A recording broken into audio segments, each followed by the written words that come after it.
नमस्कार, डेस्टिनेशन चॅनलमध्ये तुम्हा सर्वांचं मनापासून स्वागत आहे। आज आपण बनवूया आलू पराठा आणि त्यासोबत खायला दही आणि ग्रीन चटणी। तर चला अगदी सोपी रेसिपी आहे। आपण त्याची तयारी काय केलेली आहे ते सर्वात आधी बघूया। तर लगेच आपण किचनमध्ये जाऊया। तर चटणीसाठी मी इथे घेतलेले आहे मूठभर कोथिंबीर आणि मूठभर पुदिना। त्याची पाने घेतलेली आहे, स्वच्छ धुवून घेतलेली आहे आणि 4-5 हिरवी मिरची, 4-5 लसूण पाकळ्या, अर्धा इंचपर्यंत आल्याचा तुकडा आणि अर्धा चमचा जिरे आणि चवीपुरतं मीठ आपण घेतलेले आहे। पराठ्यासाठी बटाटे घेतलेले आहे, 4-5 स्वच्छ धुवून उकडून घेतलेले आहे। 1 चमचा धने, 1 चमचा जिरे, 1 चमचा आमचूर पावडर, 1 चमचा सोप, लसूण मिरची आपल्या आवडीनुसार कमी जास्त आणि चवीनुसार मीठ, कोथिंबीर आणि लाल तिखट आणि अर्धा चमचा काळा मसाला आणि पाव चमचा हळद घ्यायची आहे आपल्याला। आता हे सर्व साहित्य आपण ड्राय मसाले करून घेऊया, भाजून घेऊया। तर आपल्याला फक्त सोप, धने आणि जिरे ड्राय करून घ्यायचे आहे। अगदी 1-2-3 मिनिट आपल्याला फक्त बिना तेलाचे भाजून घ्यायचे आहे। आणि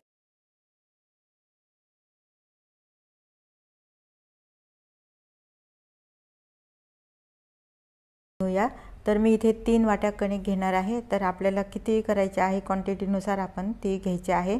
आणि थोडंसं मीठ टाकलेलं आहे, अगदी चिमूटभर। आणि आपण थोडं पाणी टाकून आपल्याला कणिक इथे छान मऊ अशी मीडियम पण नाही, मीडियमचं थोडंसं आपल्याला सैलसर पीठ इथे मळून घ्यायचं आहे। तर अगदी थोडं पाणी टाकून आपल्याला पीठ छानपैकी मळून घ्यायचं आहे। आता तुम्ही बघू शकता 3 वाट्यासाठी 1.5 वाटी पाणी लागलेलं आहे। गव्हाप्रमाणे आपल्याला पाणी लागणार आहे, गहू कसे आहेत त्याप्रमाणे। तर आता हे पीठ छान मळून झालेलं आहे। थोडंसं तेल टाकून पुन्हा मळून घेतलेलं आहे, मऊ छान झालेलं आहे। आणि पुन्हा आपल्याला 1-1.5 चमचा तेल टाकून 15-20 मिनिटांसाठी हे पीठ झाकून ठेवायचं आहे, म्हणजे मुरण्यासाठी, म्हणजे चपाती लाटायला आपल्याला छान सोपं पडेल। तर आता हे आपण 15-20 मिनिटांसाठी झाकून ठेवून देऊया एका साईडला। आणि तोपर्यंत आपण भाजी तयार करूया।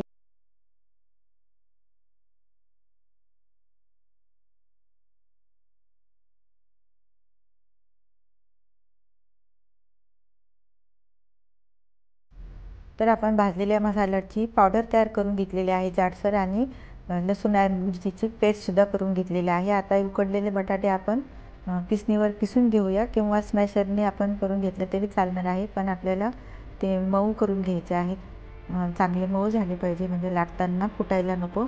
तर आता मी हे सर्व किसणीवर किसून घेते आहे। जाडसर किसणीने किसून घेतलं तरी सुद्धा आपल्याला चालतं। आणि आता आपण त्याच्यामध्ये ते सर्व मसाले आपल्याला इथे नंतर घालायचे आहेत। तर आता हे सर्व बटाटे मी इथे किसून घेतलेले आहेत। तर आता आपण ह्यामध्ये मसाले घालूया। पावडर घातलेली आहे आपण जाडसर केलेली, आणि मिरचीची लसूणची पेस्ट तयार केलेली आहे, ती सुद्धा आपल्याला इथे आवडीप्रमाणे किती तिखट लागणार आहे ते घालायचे आहे। हे हळद, तिखट हे सुद्धा घालून झालेलं आहे, आमचूर पावडर सुद्धा घातलेले आहे, आणि हा मिरचीचा ठेचा आपल्याला। तर आता हे सर्व मसाले आपले घालून झालेले आहे, आणि ते आपण हाताने चांगल्यापैकी व्यवस्थित मिक्स करून घेतलेलं आहे। आवडीप्रमाणे आपण कोथिंबीर घालू शकतो।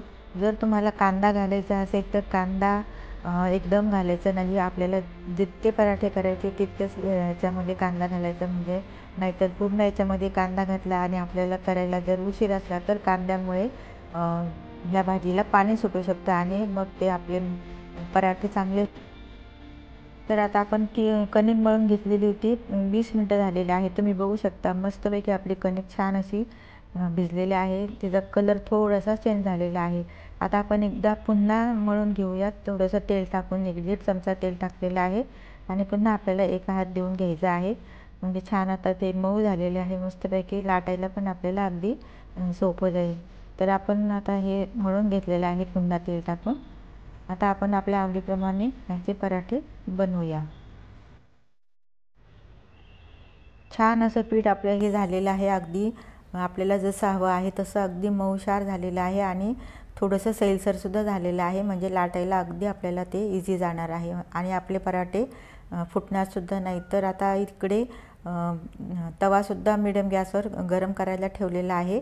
आता आपल्याला किती पराठा मोठा करायचा आहे किंवा छोटा करायचा आहे त्या प्रमाणामध्ये गोळा घ्यायचा आहे आणि आपण त्याची पराठा करायचा आहे. तर मी आता खूप मोठे करणार नाही, जास्त छोटे छोटेच करणार आहे, त्यामुळे मी छोटाच घेतलेला आहे.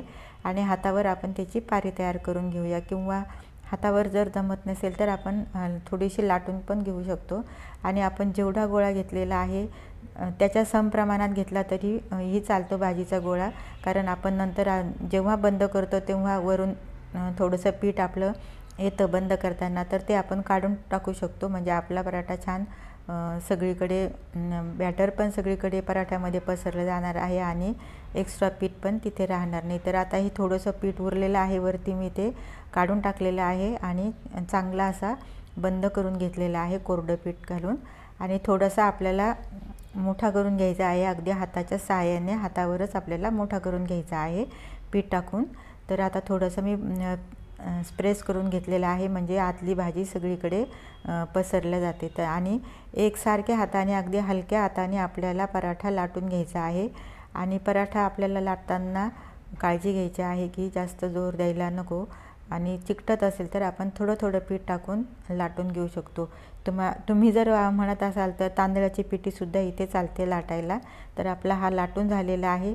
जास्त पीठ वाटत असेल तर आपण त्या हाताने काढून टाकायचं आहे, आणि आपण जी वरून लाटलेली बाजू आहे ती वरती आली पाहिजे, अशा प्रमाणामध्ये आपण ती तव्यावर घालायची आहे. आता तुम्ही बघू शकता, तव्यावर घालून 2 मिनटं पहिली बाजू भाजली की नंतर तो उलटायचा आहे, आणि नंतर आपल्याला तेल किंवा तूप काय टाकायचं आहे ते आपल्याला टाकायचं आहे. तेल तूप टाकल्यानंतर तुम्ही बघू शकता पराठा छान आपला फुगायला लागलेला आहे. हे बघा, पराठा छान टम्म फुगलेला आहे. आपल्या आवडीप्रमाणे आपण बटरसुद्धा इथे घालू शकतो. तर पराठ्याला कलरसुद्धा खूप छान आलेला आहे, आणि हे असे खमंग पराठे सर्वांना आवडतात. तर अशा प्रकारे आपण सर्व पराठे तयार करून घेऊया. आपल्या आवडीप्रमाणे आपल्याला मोठेसुद्धा आपण इथे करू शकतो, किंवा ह्यापेक्षा छोटेसुद्धा आपण करू शकतो.